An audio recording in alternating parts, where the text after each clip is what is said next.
The squid shark is one of Subnautica's most controversial creatures, not because of its terrifying teeth or its electrically charged tentacles, or even because it could make you spill your coffee, but because of a specific word used to describe it: Leviathan. Leviathan-class creatures have a reputation as massive beasts that dwarf everything around them, with even the passive ones instilling a sense of awe at their sheer size. But the squid shark is different. It's not really that big compared to true Leviathans at 11 meters long, but its databank entry in the PDA says the creature is a Leviathan-class predator at the smaller end of the scale. So that's the end of the discussion, right? The squid shark is small, but it's a Leviathan. Well, not quite, as when you search under the Leviathan tab, the creature is mysteriously missing, with it actually being included under carnivores. So that begs the question, what makes a Leviathan a Leviathan? Is it just size, or are other features important when it comes to deciding what classification a creature falls into, as it seems not even the PDA can decide where the squid shark belongs. And just by looking at the number of comments I've received asking where my squid shark video is, it seems the community isn't sure either. So let's look at all the Leviathans in Subnautica and below zero and see if we can find some common traits to help us decide where the squid shark should fit in. Across the two games, excluding the squid shark, we have 12 living creatures that are given the Leviathan class description, with 2 more extinct Leviathan fossils found in the Lost River and this one that belongs in an Ice Age movie. But unfortunately, only one of these actually gives a definition of what makes a creature a Leviathan. In the Reaper's databank entry, Leviathan class species are described as vast organisms at the top of their respective food chains, but that's all we really have to go on. So do you have to be dangerous to be a Leviathan? When we think of creatures at the top of their food chains, we naturally think of apex predators like lions, but we also know reefbacks and glow whales are completely harmless, well, at least to us anyway, and we still consider them to be Leviathans, and that's because they're still on top of their own food chains. While they might not be typical meat-eating predators, they still eat microorganisms or fish whilst being too large to be eaten themselves. So within their own natural environments, they are the most dominant creatures, even though we might not consider them typical predators. But rather ironically, the Reaper databank entry where we found this definition is probably the place it's most easily challenged. If we look in the lava zone and the Lost River, we find numerous Reaper skeletons littering the seafloor, which have all fallen victim to sea dragon Leviathans. So is the Reaper really at the top of its food chain? It could be argued that Reapers are not typically found in this environment under normal circumstances, so aren't technically part of this food chain, but no matter how you look at it, they've become prey for something bigger. And if we look at the Calycera, the creature has an obvious defense measure in place in the form of its thick armor plating, and while this might help the creature deal with atmospheric pressure, it's also a great shield against other creatures that might want to eat it, suggesting something might like to snack on them from time to time. A better definition might be to say Leviathans are dominant in their home environments, but that they can still fall prey to other larger Leviathan class creatures but face no danger from standard sized threats in their typical biomes. When it comes to squid sharks, they can be found in the lily pad islands and caves along with the deep twisty bridges, and in these environments there are no other creatures that can realistically challenge them, which would make them like mini Leviathans. So what other features do the Leviathans have in common? Well, the ability to move around freely in open water would be an important one. All the Leviathans must at least be able to do that, right? Well, the Sea Treader would beg to differ. These guys don't even have fins and are stuck on the seafloor moving around on legs, and they're still classified as Leviathans by the PDA. Alright, well maybe how you move doesn't matter, but surely you have to be able to move in some way. Well, that's where the vent garden will prove you wrong. Anchored over thermal vents, you will never see these guys move in game. Now this one might not exactly be true, as the juveniles of the species can be found swimming around and training their tentacles for later in life, but in lore terms we don't know if these fully grown adults will ever move again after becoming anchored over a thermal vent. In gameplay terms at least, we know these guys are never moving and act more like plants, but we still call them Leviathans. Okay, so at the very least we should be able to agree that Leviathan status isn't affected by how or how much a creature moves, but come on, they must at least have to live in the ocean.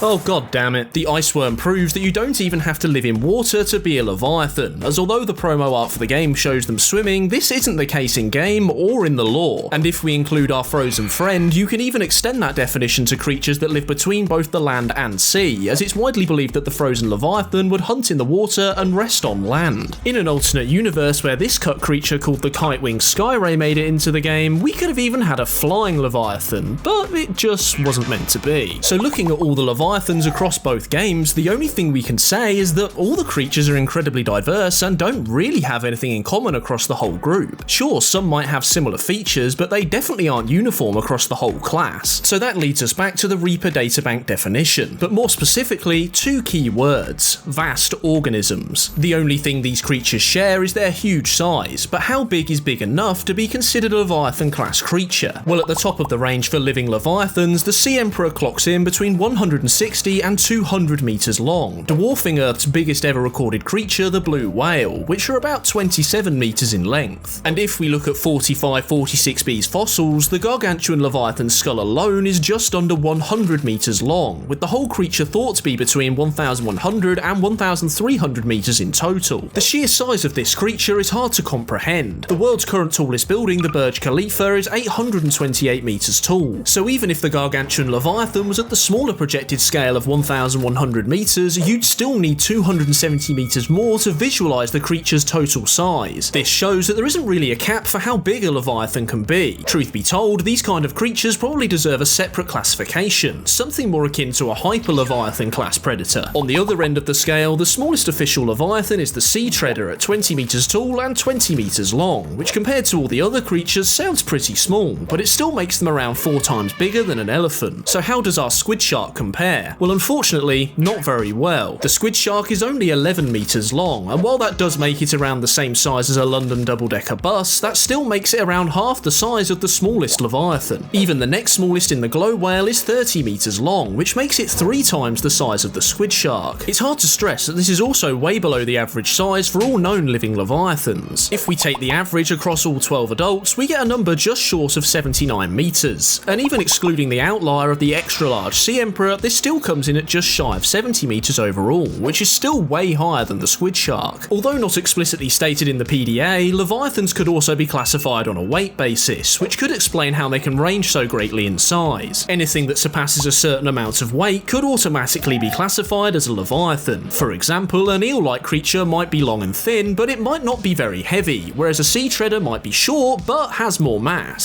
So after looking at all the features that might define a Leviathan, unfortunately for the Squidshark, only size or weight seems to matter, and in my opinion, it just isn't big enough. While the creature is dominant within its territory, extending the definition of Leviathan to any creature on top of its respective food chain doesn't really feel appropriate, because where would that end? You could then argue that the Stalker is a Leviathan because it is the dominant creature in the kelp forest, and that's just a bit silly. It also seems that the developers agree, as they didn't classify the Squidshark as a Leviathan either outside of its initial entry. So I'm sorry Squidshark, just as Pluto is no longer considered a planet, I now officially declare you not a Leviathan, and that's why I didn't cover you in the original Leviathan series. I'll be interested to see what you guys think about this one. Do you agree with me that the Squidshark isn't a Leviathan, or do you still think it is? Let me know down below. And if you want to know more about any of the creatures discussed in this video, you can click right here to find out more. In fact, it might just save your life. And special thanks to my patrons, Asmodeus Matthias, Graham DeLoye, Baron Windy, and Xander Kohler for making this video possible.